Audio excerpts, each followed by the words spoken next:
بسم اللہ الرحمن الرحیم۔ حضرت سلیمان علیہ السلام اور ملکہ بلقیس کا واقعہ ابن عباس رضی اللہ تعالی عنہ روایت ہے کہ آپ فرماتے ہیں کہ حضرت سلیمان علیہ السلام جب تخت پر بیٹھتے تھے تو آپ علیہ السلام کے پاس کی کرسیوں پر انسان بیٹھتے اور ان کے پاس والی کرسیوں پر جنات بیٹھتے تھے۔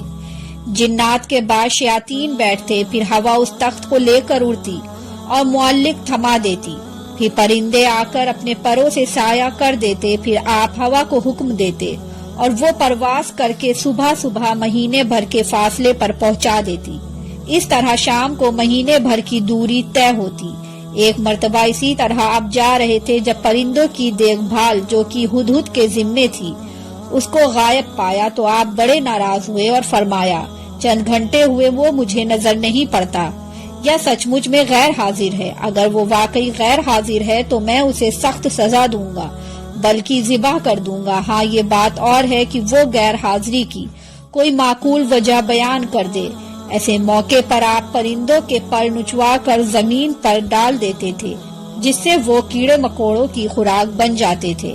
اتنے میں اچانک ہدہد آ گیا۔ پرندوں نے کہا کہ آج تیری خیر نہیں، بادشاہ سلامت تیری سزا طے کر چکے ہیں۔ اس نے کہا، یہ بتاؤ کہ ان کے الفاظ کیا تھے؟ جب انہوں نے بیان کیا تو ہدہد خوش ہو کر کہنے لگا کہ پھر میں بچ گیا۔ چنانچہ ہدہد حضرت سلیمان علیہ السلام کے دربار میں پیش ہوا اور کہنے لگا، اے اللہ کے نبی، میں ایسی خبر لے کر آیا ہوں جو آپ کے پاس بھی نہیں ہے۔ میں عرب سے آ رہا ہوں اور پختہ یقینے سے خبر لایا ہوں۔ وہاں بادشاہی ایک عورت کو کرتے ہوئے میں نے خود اپنی آنکھوں سے دیکھا ہے۔ اس کے وزیر اور مشیر 312 شخص ہیں اور ان میں سے ہر شخص کے ماتحت 12,000 کی جمعیت ہے۔ اس کی زمین کا نام مادب ہے، یہ صفا سے 3 میل کے فاصلے پر ہے۔ دنیاوی ہر قسم کی ضرورت اسے مہیا ہے۔ اس کا نہایت شاندار قسم کا تخت ہے جس پر وہ بیٹھا کرتی ہے، سونے سے تندا ہوا، اور یہ 80 ہاتھ اونچا اور 40 ہاتھ چوڑا ہے، اور 600 عورتیں ہر وقت اس کی خدمت میں کمر بستہ رہتی ہیں۔ اس کا دیوان خاص جس میں تخت ہے بہت بڑا محل ہے، بلند و بالا اور کشادہ۔ سب لوگ آفتاب پرست ہیں، خدا پرست کوئی نہیں۔ ملکہ کا نام بلقیس بنت شہرمیل ہے۔ اس کا دادا پورے یمن کا بادشاہ عظیم تھا، جس کی اولاد میں 40 لڑکے پیدا ہوئے جو سب کے سب بادشاہ بنے۔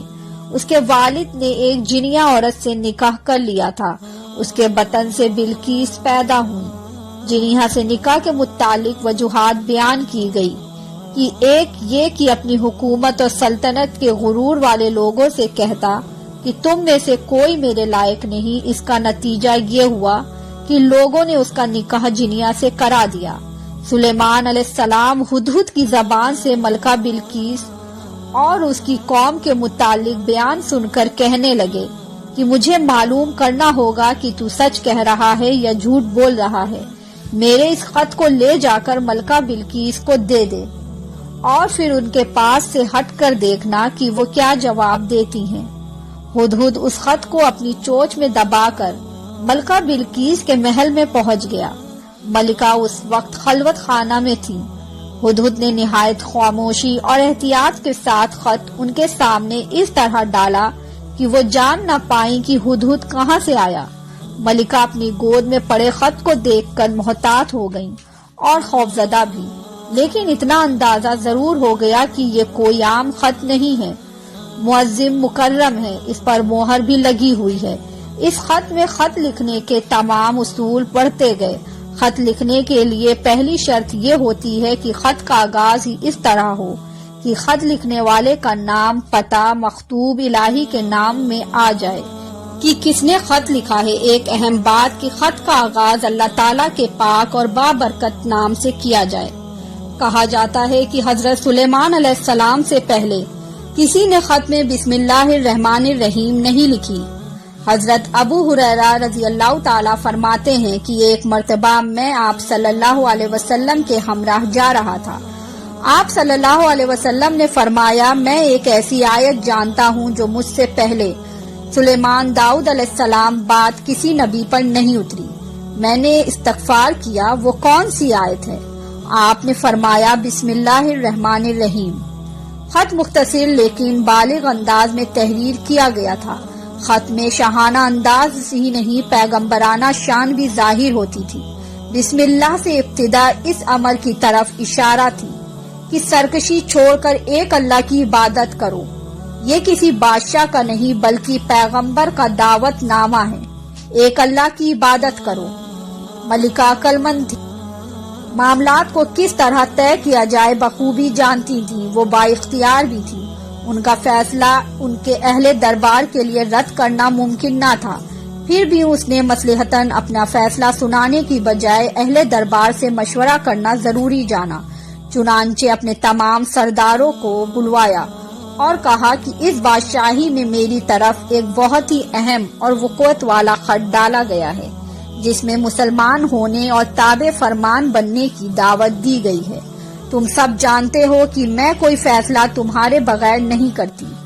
رائے دو کہ ہمیں کیا کرنا چاہیے۔ تمام اہل دربار نے جواب دیا، ہمارے پاس طاقت و قوت کی کمی نہیں، اسلحہ اور سامان حربی وافر مقدار میں موجود ہے، ہم بہادر اور شجاع بھی ہیں، میدان جنگ میں نہایت جرأت اور مردانگی کے ساتھ لڑتے ہیں، اس لیے ہمیں خوفزدہ ہونے اور جھکنے کی قطعاً ضرورت نہیں، ہماری طاقت مسلم ہے، ہم ہر قسم کے مقابلے کے لیے تیار ہیں، اب جو آپ کا حکم ہو ہم آپ کے فرما بردار ہیں۔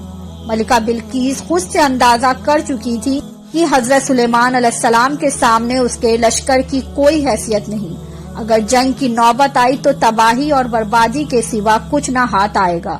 اس نے اپنے سرداروں سے کہا، جب بیرونی حملہ آور کسی بستی پر حملہ کرتے ہیں تو اسے اجاڑ کے رکھ دیتے ہیں، وہاں کے باعزت لوگوں کو ذلیل کرتے ہیں، اپنا رعب و دبدبہ شان و شوکت قائم کرنے کے لیے ہر تدبیر کی جاتی ہے، قتل و غارتگی کے انتہا کر دی جاتی ہے، کھیتیاں جلا دی جاتی ہیں، گردیانن کر دیے جاتے ہیں، رعایا کو مفضول کر دیا جاتا ہے، سپاہیوں کو قیدی بنا لیا جاتا ہے، تو کیوں نہ کوشش کی جائے کہ اس امر سے بچا جائے۔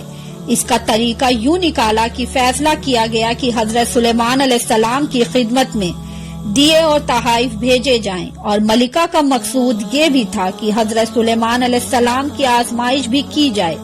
اگر وہ تحائف لے کر راضی ہو گئے تو اس امر کی علامت یہ ہوگی کہ وہ ایک بادشاہ ہیں اور ان سے مقابلہ کرنے کے لیے دنیاوی وسائل کام دے سکیں گے، اور اگر وہ واقعی نبی ہیں تو ہمارے تحائف کی ان کے نزدیک کوئی اہمیت نہیں ہوگی، اور پھر یہ اس امر کی طرف اشارہ ہوگا کہ ہمیں بھی اطاعت کیے بغیر کوئی چارہ نہیں۔ ملکہ نے تحائف تیار کروائے۔ ان تحائف کی تفصیل مختلف مقامات پر مختلف درج کی گئی ہے۔ اسرائیلی روایت کے مطابق سونے کی اینٹیں، جواہرات اور قیمتی برتن تھے۔ بعض روایت میں ہے کہ 100 غلام اور 100 کنیزیں تھیں۔ کنیز مردانہ اور غلام زنانہ لباس میں ملبوس تھے۔ اس سے مطلوب اسے یہ تھا کہ حضرت سلیمان علیہ السلام کی آزمائش کی جائے، اگر وہ پہچان لیتے ہیں تو نبی ہیں، ورنہ محض ایک بادشاہ ہیں۔ جب یہ تحائف ملکہ بلقیس کے کاشت دے کر آپ علیہ السلام کی خدمت میں پہنچے تو آپ علیہ السلام نے تمام مہمانوں کو وضو کر کے تازہ دم ہونے کے لیے کہا۔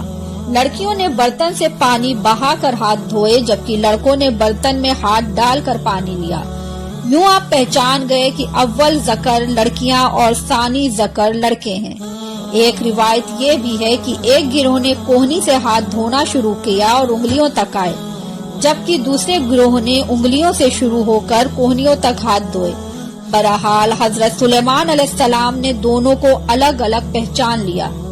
اسرائیلی روایت کے مطابق ملکہ بلقیس نے اپنی حتمی آزمائش کے لیے چند سوالات بھی کیے، جن میں سے ایک سوال یہ بھی تھا کہ ملکہ نے ایک برتن بھی بھیجا جس کے لیے فرمائش تھی کہ اسے ایسے پانی سے بھرا جائے جو زمین کا ہو نہ آسمان کا۔ حضرت سلیمان علیہ السلام نے اس کی فرمائش یوں پوری کی کہ ان کے پسینے کے قطرے اس برتن میں جمع کروا دیے۔ ملکہ بلقیس نے حضرت سلیمان علیہ السلام کے لیے کچھ اور بھی آزمائشیں تیار کی تھی۔ اپنے غلاموں سے کہا تھا، یہ ایک موتی جس میں سوراخ نہیں ہے، ان کی خدمت میں پیش کرنا کہ اس میں جن اور انسانوں کی مدد لیے بغیر دھاگا ڈال دیں۔ دوسرے موتی میں سوراخ ٹیڑھا ہے، اس میں بھی دھاگا ڈالنا ناممکن ہے۔ انہیں کہنا اس میں بھی دھاگا ڈال کر دکھائیں۔ اگر وہ ان سوالوں کو احمقانہ یا ناممکن سمجھ کر غصے میں آ گیا تو وہ ایک عام بادشاہ ہیں۔ اگر اس کا رویہ متحمل اور خوشگوار رہا تو جان لینا کہ وہ معمولی بادشاہ نہیں بلکہ نبی ہیں۔ پھر اس کی بات توجہ سے سننا۔ قاصد حاضر ہوا، اس نے ڈبیا طلب کی۔ اس نے کہا کھولنے سے پہلے بتائیے اس میں کیا ہے۔ حضرت جبرائیل علیہ السلام نے مدد کی۔ آپ علیہ السلام نے فرمایا ایک موتی بغیر سوراخ کے، ایک موتی ٹیڑھے سوراخ والا ہے۔ قاصد نے کہا ان دونوں میں دھاگا ڈال دو۔ آپ نے اپنے درباری سے فرمایا موتی میں سوراخ کون کرے گا؟ دیمک نے کام اپنے ذمے لیا۔ اس نے اپنے منہ میں ایک بال لیا اور موتی میں ایک سرے سے داخل ہو کر دوسرے سرے سے نکل آیا۔ آپ علیہ السلام نے دیمک سے خوش ہو کر فرمایا تمہیں کوئی حاجت ہو تو بیان کرو۔ اس نے کہا اے نبی علیہ السلام میرا رزق درختوں میں کر دیں۔ آپ علیہ السلام نے اس کی فرمائش پوری کر دی۔ پھر آپ نے ٹیڑھے سوراخ والے موتی کو سامنے رکھا اور کہا اس میں دھاگا کون ڈالے گا؟ سفید کیڑے نے آگے بڑھ کر کہا میں یہ کام کروں گا۔ اس نے دھاگا اپنے منہ میں لیا اور ایک طرف سے جا کر دوسری طرف سے نکل آیا۔ آپ علیہ السلام نے اس کیڑے سے اس کی حاجت پوچھی۔ اس نے کہا اے اللہ کے نبی میرا رزق پھلوں میں رکھ دو۔ اس کی فرمائش بھی رہتی دنیا تک پوری کر دی گئی۔ قاصد تو اس سے پہلے ہی آپ سے مروب ہو چکے تھے۔ جب حضرت سلیمان علیہ السلام نے قاصدوں کے استقبال کے لیے دربار سے کوئی 30 فٹ کی مسافت پر سونے چاندی اور اینٹوں کی فرش بنانے کا حکم دیا، راستے میں دونوں طرف عجیب الخلق جانوروں کو کھڑا کر دیا۔ دربار کو بھی آج سرے نو ترتیب دیا۔ اپنے تخت کے دائیں بائیں 4000 سونے کی کرسیاں، ایک طرف علماء اور دانشوروں کے لیے، دوسری جانب وزراء اور عمالے سلطنت کے لیے بچھا دی گئی۔ چنانچہ جب قاصد آئے تو انہوں نے ان جانوروں کو کھڑے دیکھا۔ آگے آگے تیمروں کی قطاریں تھیں، پھر جناتوں کی صفیں تھیں اور راستے میں ہی حیرت زدہ ہو گئے تھے۔ دربار پہنچے تو وہاں کی شان و شوکت دیکھ کر دنگ رہ گئے۔ جب حضرت سلیمان علیہ السلام سے ملاقات ہوئی تو شاہانہ بادشاہ ہونے کے باوجود آپ علیہ السلام خندہ پیشانی سے آئے۔ قاصدوں نے بیش قیمتی تحائف نظر کیے تو آپ علیہ السلام نے فرمایا کیا تم نہیں دیکھ رہے کہ اللہ تعالیٰ نے مجھے ہر چیز سے نوازا ہے؟ یہ مال و دولت میرے لیے بے معنی ہے۔ تم مجھے یہ بے وقت اور معمولی تحائف دے رہے ہو جبکہ اللہ تعالیٰ نے مجھے نبوت سے سرفراز کیا ہے۔ پھر جنوں، پرندوں اور ہواؤں کو میرے لیے مسخر کیا۔ میری بادشاہت کی شان و شوکت کو تو تم دیکھ ہی رہے ہو۔ اس دنیاوی ساز و سامان کی میرے نزدیک کوئی حیثیت نہیں۔ تم اپنے یہ تحائف واپس لے جاؤ اور ایک خطرناک انجام کا انتظار کرو۔ میں انسان کی نہیں بلکہ جنوں اور پرندوں کی فوج لے کر حملہ آور ہوں گا جن کا تم مقابلہ نہ کر پاؤ گے۔ تم اپنے ہدے پر فخر کرو اور اسے اپنے ہمراہ لے کر لوٹ جاؤ۔ قاصد حیران و پریشان ہو کر واپس ہوا۔ حضرت سلیمان علیہ السلام کے دربار کے احوال کے علاوہ ان کے اعلان جنگ کا بھی ملکہ کو سنایا۔ ملکہ جان گئی کہ وہ بادشاہ کے علاوہ نبی بھی ہیں اور اللہ کے نبی اور رسول سے لڑنا گویا اللہ سے مقابلہ کرنے کے برابر ہے، جن کی جرات ہم میں نہیں۔ ملکہ نے حضرت سلیمان علیہ السلام کے دربار میں حاضری دینے کا فیصلہ کیا۔ کہا جاتا ہے کہ اس نے 12,000 سردار منتخب کیے جن کے تحت 1 لاکھ سپاہی تھے۔ حضرت سلیمان علیہ السلام نے دور سے غبار اٹھتا ہوا دیکھا تو جان گئے کہ ملکہ بلقیس اپنے سپاہیوں کے ساتھ آ رہی ہیں۔ اس وقت وہ محل سے 3 میل کے فاصلے پر تھی۔ حضرت سلیمان علیہ السلام نے سوچا کہ وہ میرے دربار کی شان و شوکت کے ساتھ ساتھ پیغمبرانہ معجزہ بھی دیکھ لیں، اس لیے آپ نے اپنی اس مجلس میں کہا جہاں آپ صبح سے دوپہر تک مقدمات کا فیصلہ کیا کرتے تھے اور جہاں جنوں انس سبھی شریک ہوا کرتے تھے، فرمایا کہ کیا ملکہ بلقیس کا تخت جس کے بیش قیمتی اور نادر ہونے کی بہت شہرت ہے، ملکہ کے میرے دربار میں پہنچنے سے پہلے کوئی یہاں لا سکتا ہے؟ کیونکہ جب وہ یہاں آئیں گی ایمان لے آئیں گی، پھر اس کا مال ہم پر حرام ہو جائے گا۔